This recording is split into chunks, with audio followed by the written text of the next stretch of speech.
Selamat datang kembali di pembahasan mendalam kita. Hari ini kita fokus ke tantangan jangka panjang yang dihadapi banyak merek ya. Bagaimana sih mereka mengelola hubungan antar kelompok pelanggan yang beda-beda itu seiring waktu?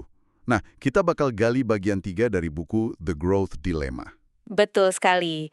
Dan ini bukan cuma soal nambah pelanggan baru aja loh, tapi lebih ke menjaga supaya berbagai kelompok pelanggan yang udah ada ini bisa hidup bareng secara harmonis, produktif juga.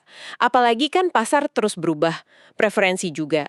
Jadi ini bukan proyek sekali jadi, ini disiplin berkelanjutan. Oke. Menarik ini. Jadi bukan cuma hubungan merek ke pelanggan satu persatu, tapi juga interaksi antar pelanggan dalam satu rumah merek ya. Terus gimana caranya ngelola kerumitan ini buat jangka panjang? Buku ini nyebut di bab 14 kalau merek itu seringnya gabungin strategi hubungan. Tepat. Jarang banget ada merek yang cuma pakai satu strategi murni.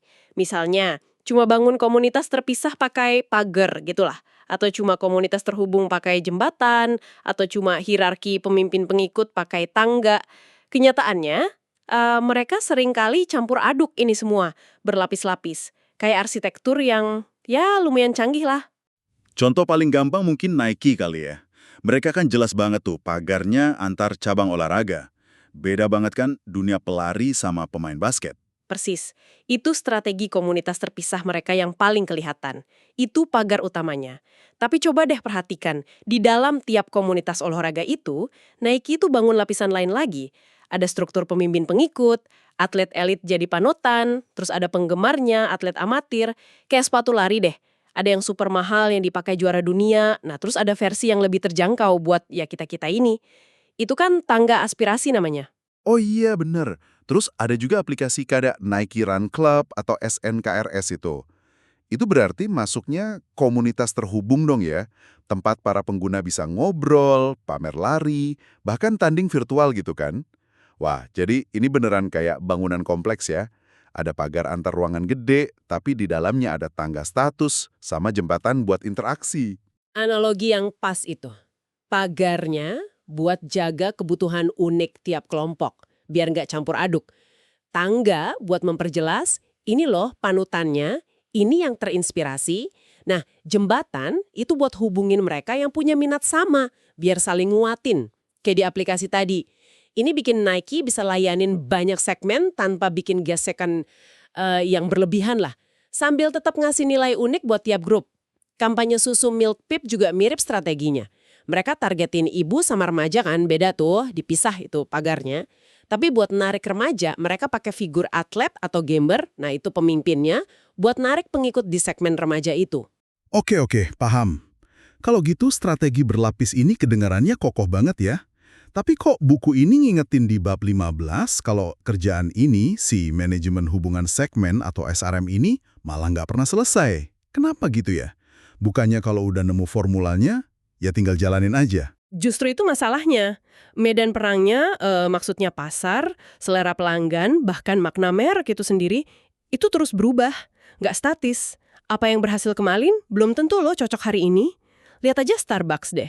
Mereka kan terus-terusan tuh berjibaku nyimbangin antara pelanggan kopi premium yang setia banget sama segmen yang lebih baru yang nyari minuman buah diskonan. Atau antara suasana santai, tempat ketiga yang jadi ciri khasnya, sama kebutuhan pelanggan yang maunya cepet, ambil pesanan langsung jalan, on the go. Selalu ada potensi konflik di situ. Fungsi dan citra bisa bentrok. Sampai Howard Schultz balik lagi jadi CEO buat ketiga kalinya kan nyoba nata ulang lagi. Saya jadi ingat Burberry. Itu kan contoh klasik banget ya, siklus naik turunnya. Dari merek mewah eksklusif, terus meluas ke pasar bawah pakai lisensi, citranya jadi agak rusak, terus susah payah lagi bangun eksklusivitasnya. Perjuangan banget ya. Banget! Itu contoh yang sangat jelas. Dan hebatnya, bahkan raksasa kayak Nike pun bisa kesandung loh. Buku ini nyorot soal reorganisasi Nike setelah 2019. Mereka gabungin tim berdasarkan gender, bukan lagi spesialisasi olahraga kayak dulu. Mungkin ya tujuannya efisiensi atau apa gitu. Tapi dampaknya, malah katanya mengikis inovasi per cabang olahraga, terus timbul konflik internal, citra inovatifnya jadi sedikit pudar. Fokus ke data jangka pendek, malah ngorbanin bangun merek jangka panjang. Sekarang katanya mereka lagi usaha balik lagi ke akar spesialisasi olahraga itu. Wah, Rumit juga ya, dampaknya bisa kemana-mana. Terus, gimana caranya biar merek bisa tetap waspada? Biar nggak kejebak konflik antar segmen kayak gitu. Apa kuncinya? Kuncinya ada di pemantauan berkelanjutan. Tapi ini penting nih, bukan cuma mantau angka penjualan total aja, bukan agregat.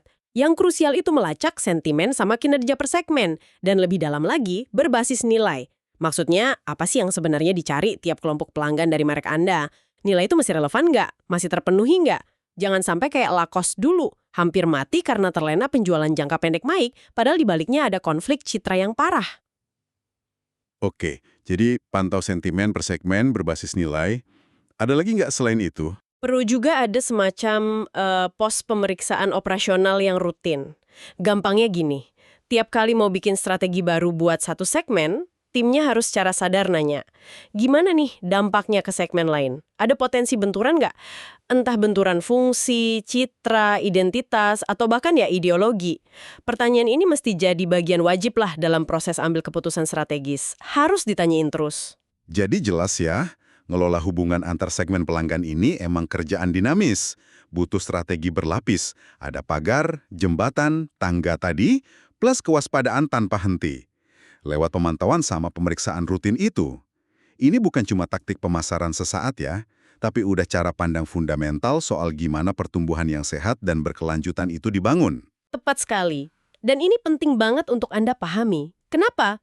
Karena ini nunjukin gimana merek-merek yang awet, yang beneran tahan lama, itu berpikir strategis tentang seluruh ekosistem pelanggan mereka. Mereka secara aktif merawat hubungan antar kelompok yang beda-beda itu. Nggak cuma fokus ngejar transaksi baru atau pelanggan baru melulu. Disitulah kunci ketahanan jangka panjangnya. Ini jadi ninggalin satu pertanyaan penutup nih buat Anda renungkan. Di dunia yang serba cepat berubah dan kadang terpolarisasi kayak sekarang ini, gimana caranya sebuah merek bisa mengantisipasi pergeseran dinamika antar segmen ini? Mengantisipasi sebelum kejadian itu jadi krisis yang merusak merek. Nah, itu sesuatu untuk dipikirkan. Sampai jumpa di pembahasan mendalam berikutnya ya.